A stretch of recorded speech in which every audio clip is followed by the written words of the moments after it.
ang priority natin is matapos yun, and huwag na tayo magdagdag pa sa delay whatever you're doing. Ngayon lang kami talaga.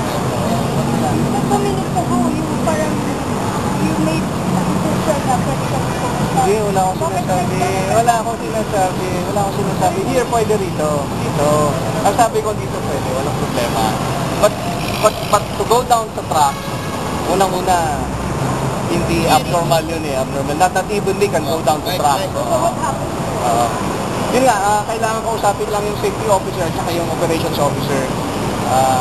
Pinapatawagan ko lang muna sandali. Pupunta sila rito. Pupunta ko na lang dito. Tama yun.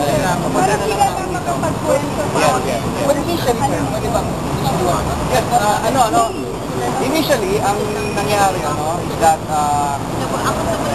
hindi malinaw. Schedule yung report na natatanggap namin sa office kanina. Pasensya na kayo. I cannot leave the office kanina dahil ang daming tawag ng operation. What happened is, yung paalis na tren, paalis yung tren doon sa reversing track, tinamaan, na side swipe nung parating sa reversing track. Kasi yung track kasi natin, dalawa, di ba? Parallel, di ba? Parallel, di ba? Ito yan. Parallel yan, di ba? Ito yung papunta ng south, papuntang north. Merong switch track yan. Ito yung gumagalaw na relay para ilipat niya yung tren from one track to the other para bumalik dito. Apparently, itong tren na ito, napabalik na rito, ito naman itong tren na galing dito, tumawid siya. So, tinamaan niya yung bandang, apparently, yung second na coach. Kanina, ang report is yung dulo. Pero actually, hindi pala nilang sabihin yung dulo nung unang coach. Okay? Kasi per coach yan, dala-dalawa, di ba? So, tinamaan niya ngayon. So, hindi naman actually head-on na collision. So, tinamaan lang niyang ganon. So, nag-cause ngayon ng derailment. Hindi naman buong tren ay na-derail. Yun lang mga portion na nagkaroon ng impact. So, yun ang what happened. So, tinitignan nila ngayon kung anong problema ng switch track, bakit ganon. Supposedly, parallel lang silang dalawa eh.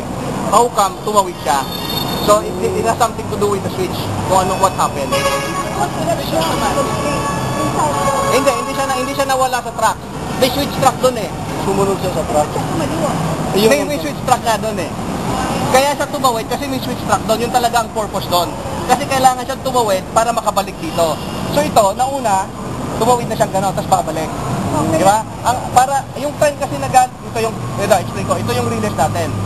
Para yung train mo galing dito, galing dyan sa kabilang side, makabalik dito, tatawid yan. Okay? So ang nangyari, may naunang train, gumano siya. Ang nangyari, itong kasunod, supposedly, hindi mo na susunod yun doon. Titigil muna yan at hindi siya pwedeng tumawid kasi meron pang isang train doon eh. Ang nangyari, nung pabalik na ito, gumanon siya. Yun ang tinatanong natin ngayon. That is the focus ng investigation. Hindi sinara yung ano. Hindi, automatic dapat yun eh. Yun. So yun ang tinitingnan ng investigation natin.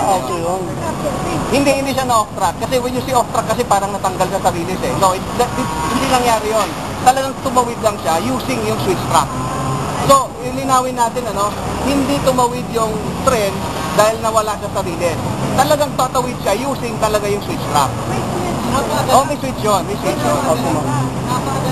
Napaaga yung pasok niya. Lumalabas na yun, Ito, schedule yung report, napaaga yung pasok niya. So, pwede yung driver ng train? Hindi rin, kasi supposedly automatic yan eh.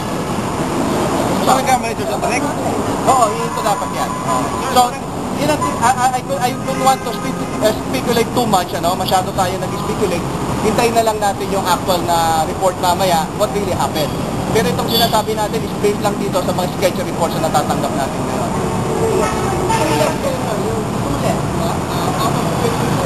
Yes, mayroon tayo. Ang mangyayari, makikita natin mamaya, especially ngayon, it's a weekend, Friday. Usually ma-heavy yung ating traffic sa Friday peak hour ng hapon. So, asahan natin, magkakaroon tayo ng delay mamaya. Pero ang ginagawa namin ngayon is that meron tayong isang spare, meron tayong temporary na switch track dyan sa may Balintawak. At the moment, ang ginagawa lang natin ngayon, ang ginagamit natin ngayon is yung switch track doon sa may monumento. So yung operation natin hanggang monumento lang, at then pagdating sa monumento, gagamitin nila yung reversing track doon. Pero meron tayong isang temporary dito sa may Balintawak. So pag na-activate natin ito, pwedeng hanggang mamaya, pwede nang tumuloy hanggang Balintawak yung ating mga tren. Kasi meron tayong isa pang switch track dyan sa may Balintawak. So yun ang, aside from that, may mga tao tayong gumagawa dyan, ginagawa din ngayon yung ating isang switch track dyan sa may Balintawak. So, siguro in an hour, pwede nang gamitin yon, pwede nang dumiretso yung ating tren galing ng monumento hanggang sa Balintawak na. Sir, paano matanggal yung fiber yellow na nahulog mo sa taas? Paano mag-explain? Most likely, tinamaan na nung itong tren. Tinamaan na nung tren. Una nyo na lang to, no, para naman, I will give you a...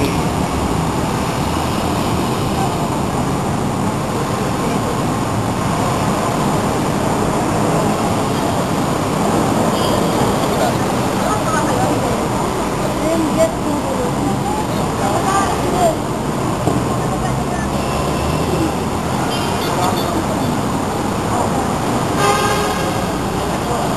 Ito, this is what happened. Ganyan. ayun. Ganyan. Yun yung, yan. Sige. Yan yung picture ngayon. Yun yung actual. Yan yung, actual. yan na yan. Yan yung actual ngayon. Yan. Retrato. Sir, So, this is the current situation ngayon doon. So, napansin nyo na natungkab yung dalawang gulong ng dalawang tren. So, nakatayo pa naman sila, hindi siya totally actually na natumba or nahulog sa EDSA. So, it's mechanical process. Apparently, yun ang lumalabas, yung mechanical problem ng ating switch track. Wala bang tao doon? Walang tao na. Automatic yan eh. Automatic yan. Paano siyang automatic doon? May signaling system. Parang pa yan eh. Automatic. Pag parating yung tren, may sarili, computerized siya. So, nadidetermine niya na yung takbo ng tren. So, yun ang iniimbestigan namin ngayon. What really happened? Bakit nagkaganito? Sandali lang ha? Hindi naman. Dali lang. Ganun, pwedeng punta po ako dito.